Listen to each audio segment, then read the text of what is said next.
Good afternoon, everybody. Thank you for being here, and I'm very excited to be here with you all to have this discussion and to discuss STEM community college pathways.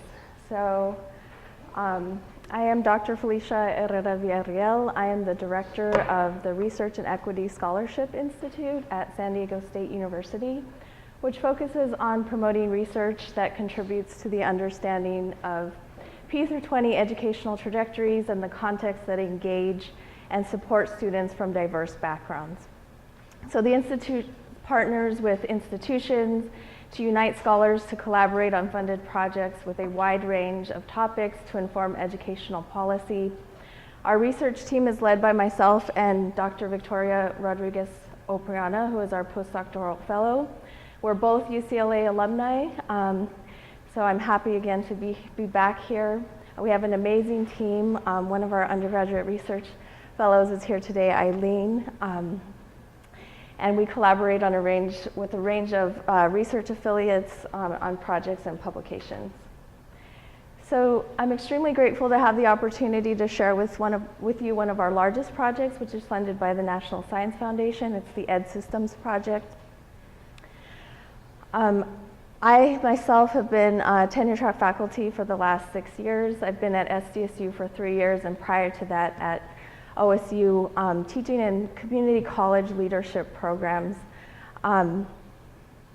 Prior to coming to earning my PhD here at UCLA, I worked in 2- and 4-year universities in New Mexico, primarily minority-serving institutions in student affairs, institutional research, and administration for nearly a decade. And so I also taught as an adjunct professor in 2- and 4-year colleges and taught undergraduate math, which is one of the reasons why I'm very interested in this topic. I'm also a community college graduate myself and face many barriers in that process.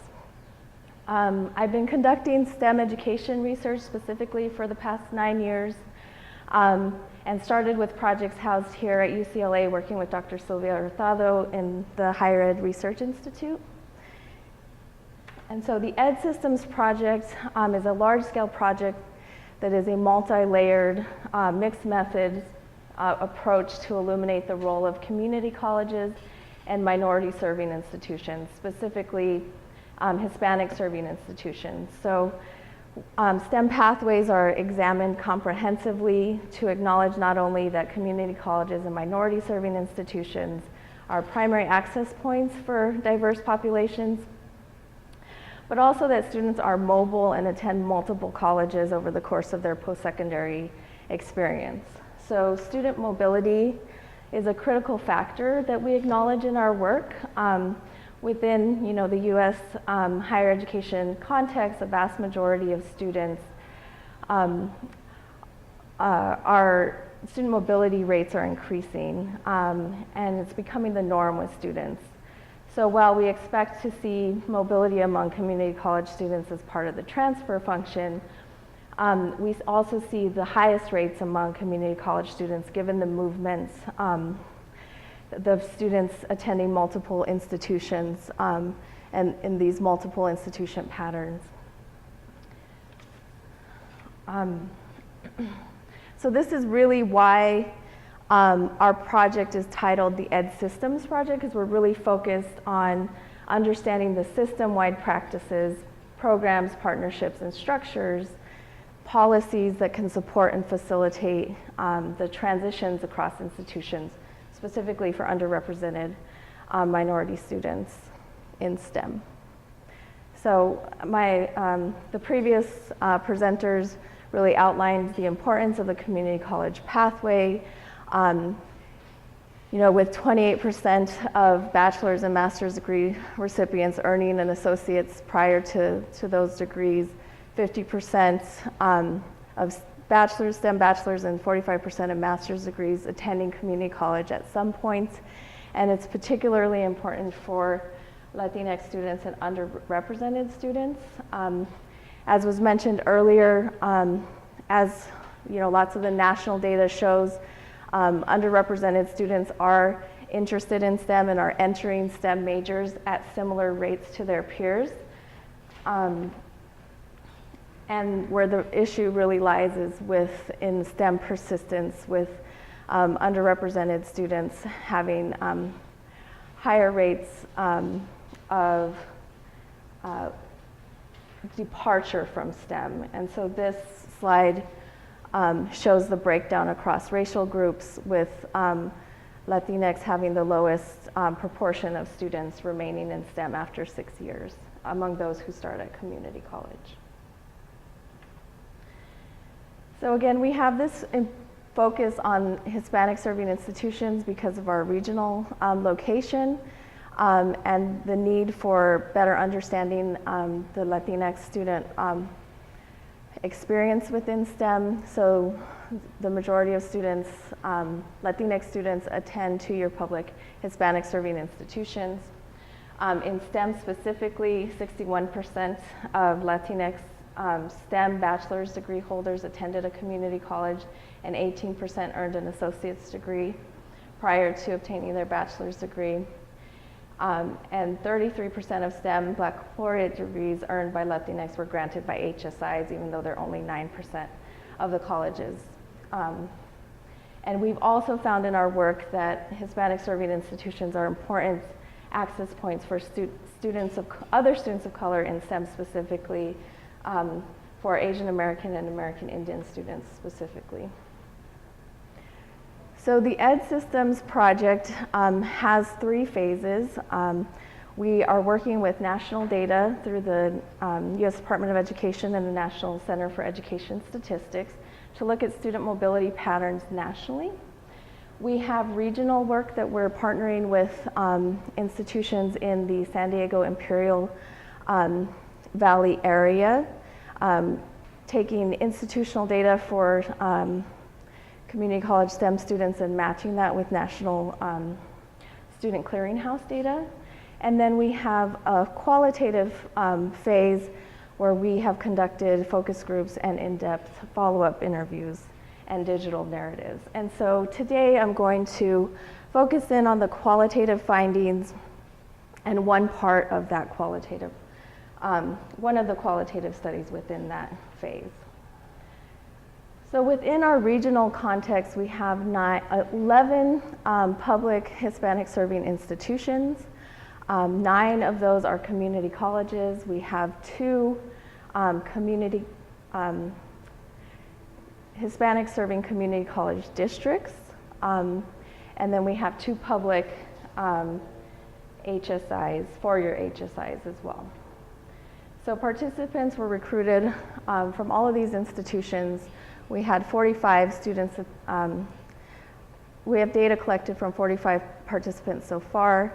And the criteria was that they needed to attend a community college and successfully transfer, and have attended either a 2-year HSI or a 4-year HSI. And so we included students who were STEM undergraduates. Some had already moved on to be graduate students, and others had completed their degree, but the majority were undergraduates. You can see the breakdown of majors that are represented, with engineering students being the largest group.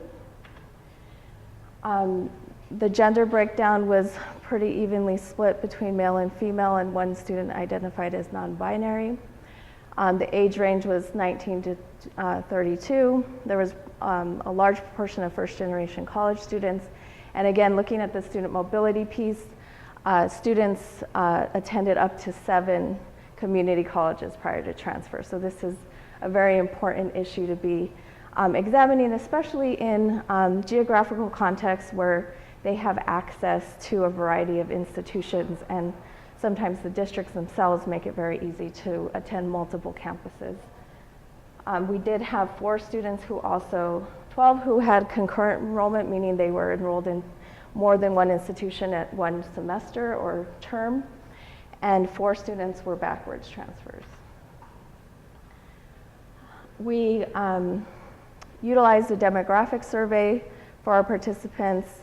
Our participants participated in focus group interviews, and then with a subsample of, that should say 15 students, we followed up with in-depth follow-up interviews. And from these, we used photo elicitation methods and created digital narratives from the video recordings of these interviews. We were able to kind of follow up on their responses from the focus groups as well. These in-depth interviews and the digital narratives covered a variety of topics. We asked students to describe their entire college pathway, the institutional environments that they interacted with, their on and off campus supports. We asked them specific questions about STEM disciplinary culture, their motivations and educational and professional goals, connections to cultural values, contributions, and cultural strengths. Our analysis was conducted through in vivo qualitative software. A team of researchers developed the coding structure, and we utilized intercoder reliability. And for this specific study that I'm going to share, we reanalyzed that data a second time through some specific theoretical lenses with an attentiveness to the intersections of race, class, and gender. So this study that I'm going to focus in on really looks at the students' experiences within STEM disciplinary culture and context. And our research question is, how do underrepresented students describe STEM disciplinary cultures, and in what ways do they find connection or disconnect between their racial, ethnic identities and cultural values, and the priorities within their STEM field?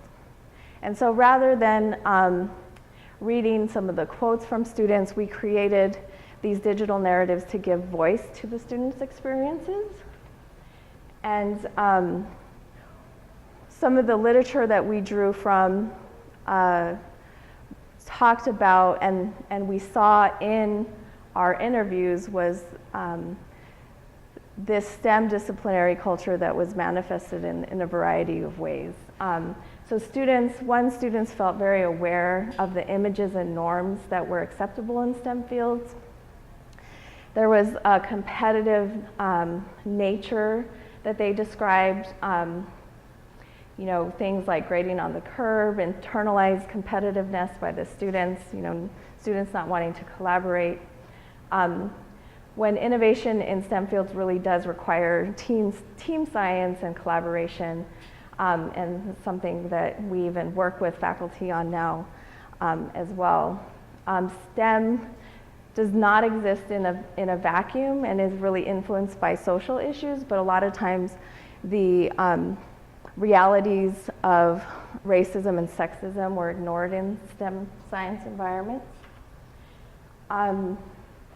STEM disciplines often prioritize individual achievement, industry investments, profits over social justice issues and engagement with diverse communities. So it directly conflicted with students' aspirations to pursue socially responsible careers. And despite organizations such as the Accreditation Board for Engineering, who are establishing standards requiring students to learn about the social impact of science and technology, there was really a lack of integration of contemporary issues and local and global impacts. And there's often the perpetuated myth that STEM knowledge building is an isolated objective process and dismisses the really rich legacies of environmental scientific knowledge that's already within communities of color. And so we utilized a couple theoretical perspectives, specifically funds of knowledge and community cultural wealth, to really start to get at reframing the deficit discourse, which was mentioned earlier, highlighting the cultural strengths resources that are within students, families, and communities of color. And it was a useful tool for understanding the assets that students are contributing and that allowed them to successfully navigate STEM pathways. So I'm going to play one of our digital narratives that highlights some of the findings from this specific study.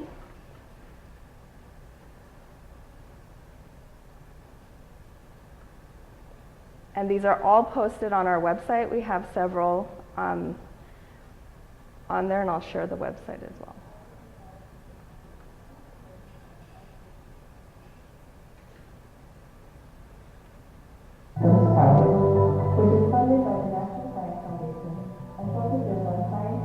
humanities, engineering, and mathematics, or STEM pathways, for students to begin at community colleges and minority-serving institutions. One part of the project that we were very excited about is highlighting the stories of about 15 students who have successfully navigated community college STEM pathways. In addition to the lack of diversity in STEM, participants express a disconnect between their identities and the STEM disciplinary culture at their institution. And the science classes, sometimes we feel kind of out of place because there's not a lot of diversity. There's sometimes a big division. There's also this competitive nature. I sense a need to build a culture of institution of like how you're supposed to perform, how you're supposed to show up, which I think they would have STEM, especially engineering, was very isolating. I only speak Spanish at home with my parents. There's already that disconnect between my household and my public self at school.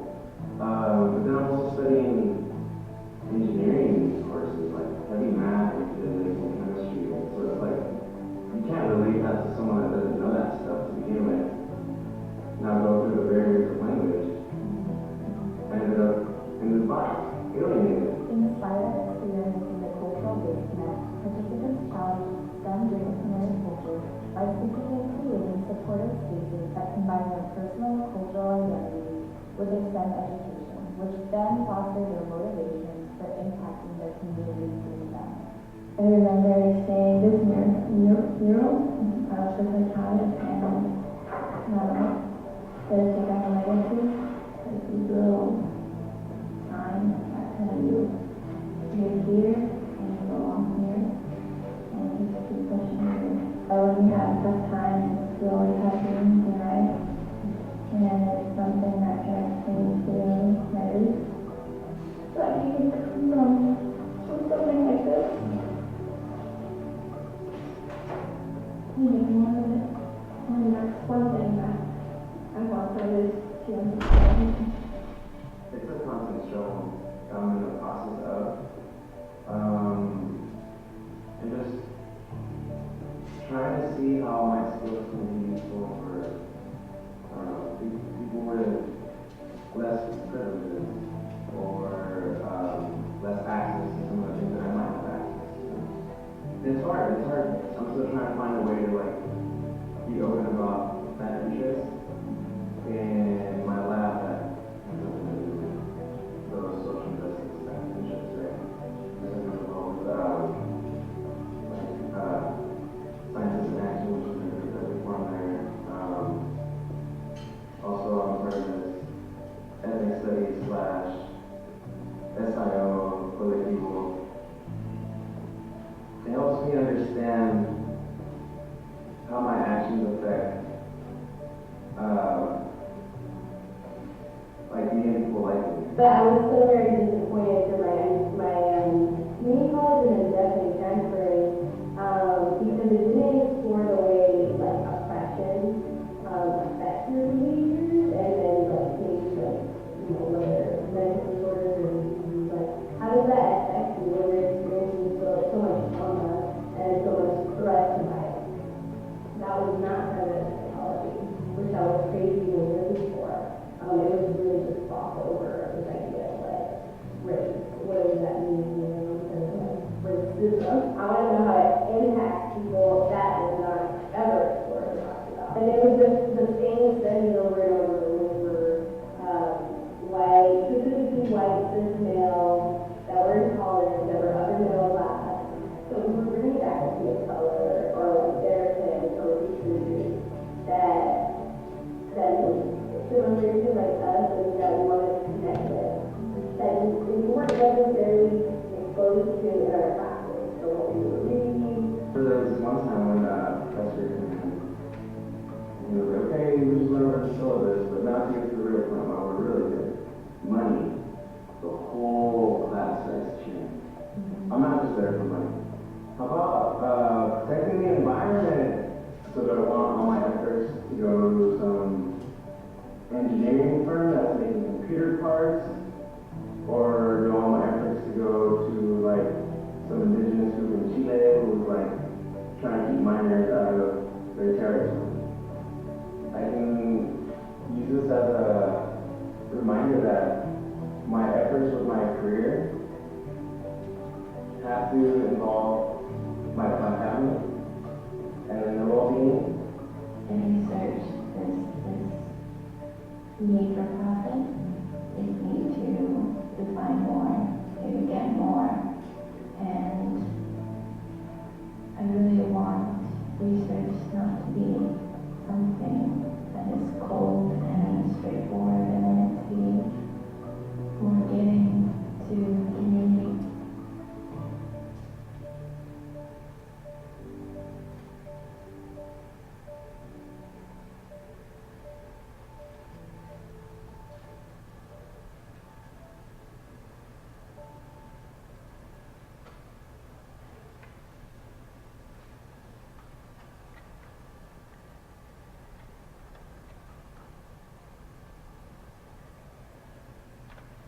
So as you can see, the powerful stories of our participants really come through. Sorry about that.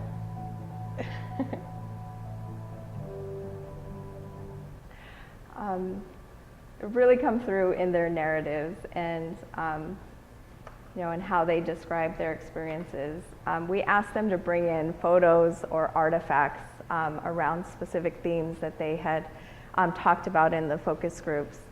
And you can see that not only was their experience often invalidated within our institutions, but there's also this loss of the potential if we don't make space for these students in what they bring to our fields and the innovation that they bring to our fields and the types of issues that they're interested in pursuing.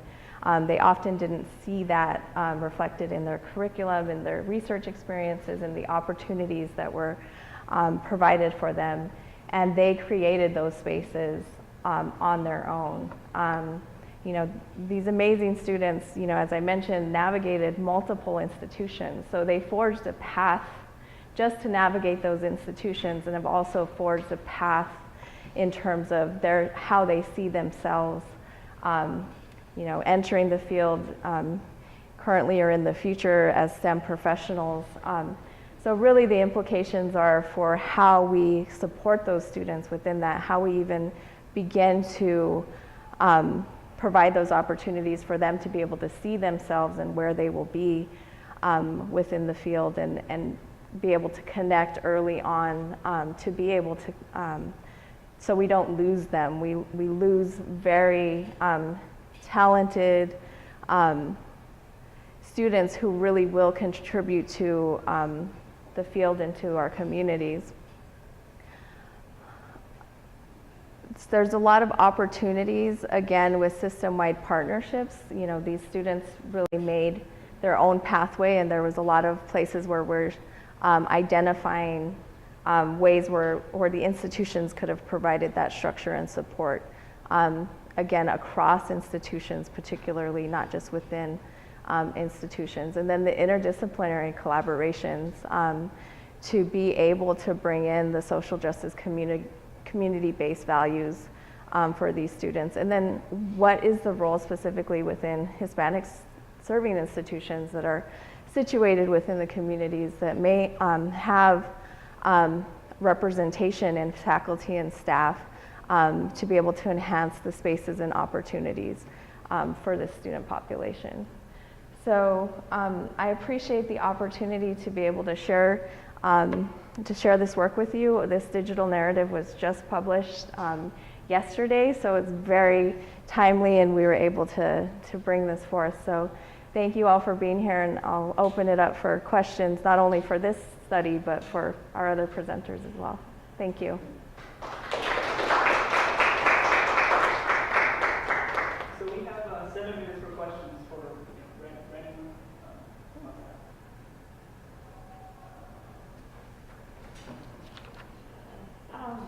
Yeah, I was really fascinated by your presentation. Especially, I feel like I'm one of the students because I have gone to multiple schools. Even before getting here, I've gone to different, like 4 years, different community colleges. different PhD programs. So it's when you were talking about, I don't think there's a lot of studies about this kind of mobility, especially with people of color. I think it's so common, actually. It is. It really is. We're finding that in the national and regional data that, these are not unique. People will, often say that, oh, well, that's just, this one student. But there was many, many students that had this experience. It shows up in the national and regional data. And there was lots of connections to your work as well. And I think that's why it's so important that you're doing the work that you're doing as well. I think those of us who have experienced this bring, powerful insights to the work itself. So thank you for your work as well. There are students, like my participants, where they actually went to a 4-year first after high school, and then something bad happened, and then they had to come home. And it wasn't just one student; it was like 5 or 6 of them. But they're in school, Yep. Yeah, absolutely. We even had students who successfully transferred, got on academic probation, went and did more classes at community colleges, got more re-enrolled, and those are some of the students that are now graduate students in math, for example. So they are successful, and even having gone through all of these multiple barriers and transitions.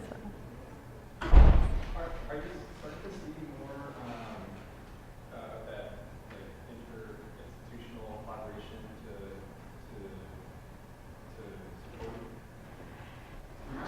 support? Well, we are actually expanding this work to now interview faculty, staff, and administrators to get a better sense of what is going on. What we do know from our institutional partners and from some of the programs and structures that students identified in the interviews, that oftentimes it's specific people who have used their networks and their connections and drive to support students to reach out and create these opportunities for students.